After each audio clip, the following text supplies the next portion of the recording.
नमस्कार दोस्तों, मैं हूं कैलाश चौधरी और आज हम सॉल्व करेंगे यूजीसी एनटीए नेट ज्योग्राफी के 10 क्वेश्चन। आओ शुरू करते हैं। पहला सवाल है दोस्तों, निम्नलिखित में से कौन सामूहिक संचलन या वृत्त संचलन के प्रकार हैं। तो दोस्तों आपको बताना है कौन सा है जो सामूहिक संचलन या जिसे वृत्त संचलन कहते हैं उसका प्रकार है। तो दोस्तों ये टॉपलेस होता है, जिसे टॉपल्स बोलते हैं, ये वृत्त संचलन का प्रकार है। बिल्कुल सही है। अपक्षीय दोस्तों वृत्त संचलन का प्रकार नहीं होता है, ये लघु संचलन होता है। अपक्षीय और अपर्दन पढ़ते हैं। प्रवाह, जैसे प्रवाह कोई नदी का प्रवाह है, वृत्त संचलन का प्रकार होगा। क्रिप्स होता है दोस्तों, ये भी वृत्त संचलन का प्रकार है। तो हमारा सही उत्तर है 1, 3 और 4। तो 1, 3 और 4 किस में है? तो दोस्तों दूसरा है, बी सही है, 1, 3 और 4। अगला सवाल है, भूजल के कारण निम्नलिखित में से कौन सा एरोशियल लैंडफॉर्म होता है। तो दोस्तों भूजल के कारण तो कौन सा है एरोशियल लैंडफॉर्म होता है? तो हमारा सही उत्तर है सिंक होल और गुफाएं।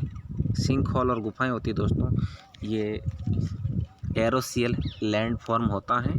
और निलंबी निक्षेप, स्टेलैग्माइट और स्टेलैक्टाइट, ये दोस्तों क्या होते हैं? ये जो हमारे चूना पत्थर से बने निक्षेप होते हैं। तो पहला और दूसरा सही किस में है? ए सही है। उसके बाद अगला है, निम्नलिखित में से कौन मुख्य दीर्घ पट्टिका है। तो दोस्तों दीर्घ पट्टिका दीर्घ प्लेट के बारे में पूछ रहा है। तो दीर्घ प्लेटें कौन सी हैं? तो दोस्तों पैसिफिक प्लेटें, प्रशांत प्लेटें, जो 6 दीर्घ प्लेटें हैं, 6 दीर्घ प्लेटें में से एक हमारी पैसिफिक प्लेट भी है। कोकोस, अरेबियन और फिलीपीन, ये छोटी प्लेटें हैं। अगला है,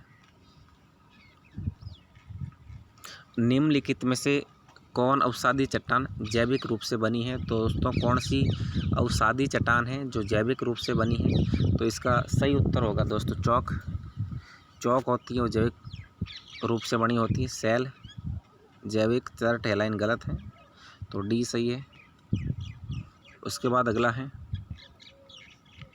नेक्स्ट क्वेश्चन है, रिंग ऑफ फायर यानी अग्निवलय के बारे में निम्नलिखित कथनों में से कौन सा सही है। दोस्तों आपको बताना है रिंग ऑफ फायर में कौन सा सही है।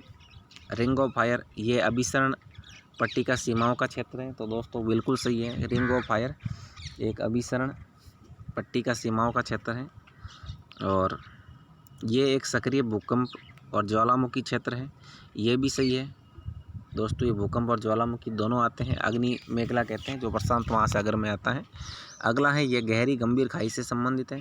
तो रिंग ऑफ फायर गहरी गंभीर खाई से संबंधित है, तो तीसरा भी सही है। तो सही होगा 1, 2 और 3, डी सही है हमारा।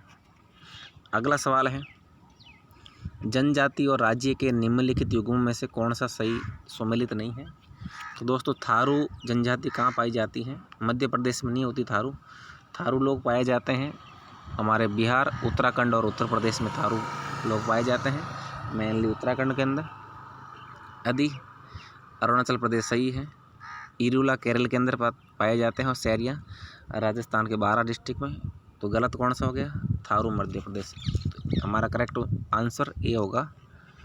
अगला दोस्तों हमें सवाल करना है, भारत में कॉफ़ी बागान के संबंध में निम्नलिखित कथनों पर विचार करना है। पहला है, उष्ण और आर्द्र नम जलवायु आवश्यक होती है जहां पकवन अवधि के दौरान शुष्क मौसम का एक दौर हो।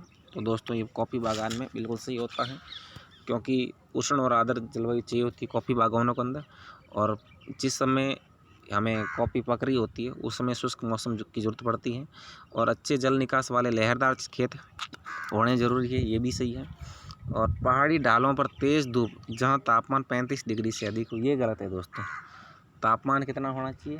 तापमान होना चाहिए हमारे 22 डिग्री तक होता है, 15 से 22 डिग्री तापमान होता है और 150 से 250 डिग्री सेंटीग्रेड तक वर्षा होती है। और अगला है, भारत में कर्नाटक इसका अग्रणी उत्पादक है, तो ये भी सही है। तो सही कौन सा है? 1, 2 और 4, तीसरा गलत है। 1, 2 और 4 कौन से में है दोस्तों? तो डी सही है इसका, 1, 2 और 4। उसके बाद 8वां सवाल है, निम्नलिखित में से किस राज्य में रेल मंडल का कोई मुख्यालय नहीं है। तो दोस्तों झारखंड में रांची या झारखंड का कोई भी ज़िला जहाँ रेल मंडल का मुख्यालय नहीं है। छत्तीसगढ़ में ये रायपुर में दोस्तों मुख्यालय है, और उड़ीसा भुवनेश्वर में भी है, और बिहार के पटना में भी। जो हमारे 18 रेल मंडल हैं इनमें से इनका मुख्यालय है। झारखंड में बिल्कुल नहीं है। अगला सवाल है दोस्तों हमारा, भारत में अनुसूचित जातियों की जनसंख्या से संबंधित निम्नलिखित कथनों में से कौन सा सही है। तो भारत में दोस्तों अनुसूचित जाति यानी एससी की जनसंख्या से संबंधित कथन है, इनमें से आपको सही बताना है। तो राज्य की कुल जनसंख्या में से एससी जनसंख्या का प्रतिशत पंजाब में अधिकतम पाया जाता है। तो दोस्तों पंजाब में सबसे ज़्यादा एससी का परसेंटेज है, लगभग 25% लोग पाए जाते हैं, 1/4। और भारत में कुल एससी जनसंख्या के विषय में बिहार दूसरा सबसे बड़ा राज्य, ये गलत है दोस्तों। बिहार में तीसरे नंबर का बड़ा राज्य है एससी जनसंख्या की दृष्टि से। सबसे बड़ा उत्तर प्रदेश है, सबसे ज़्यादा शेड्यूल कास्ट के लोग पाए जाते हैं, उसके बाद पश्चिम बंगाल, फिर तीसरा बंगाल। यहाँ दूसरा लिखा है तो गलत हो गया। और भारत में एससी जनसंख्या की अधिकतम संख्या उत्तर प्रदेश में, तो बिल्कुल सही है। और भारतीय राज्यों में राज्य की कुल जनसंख्या में से एससी जनसंख्या का न्यूनतम प्रतिशत गोवा में पाया जाता है। दोस्तों बिल्कुल सही है, गोवा के अंदर एससी के लोग सबसे कम पाए जाते हैं। तो सही कौन सा होगा, 1, 3 और 4। सॉरी, हाँ 1, 3 और 4।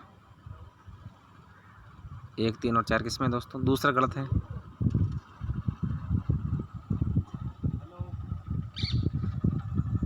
सॉरी दोस्तों, 1 और 3 ही होगा, क्योंकि दोस्तों 4 है नहीं का ऑप्शन। तो सही क्या होगा हमारा, 1 और 3, बी सही है। भारतीय राज्यों में एससी का न्यूनतम परसेंटेज गोवा के अंदर है, तो ये भी गलत है दोस्तों, क्योंकि ऑप्शन में है नहीं हमारे यहाँ। अगला है, संभावितवाद का विचार सबसे पहले किस विचारधारा के पंथ ने विकसित किया।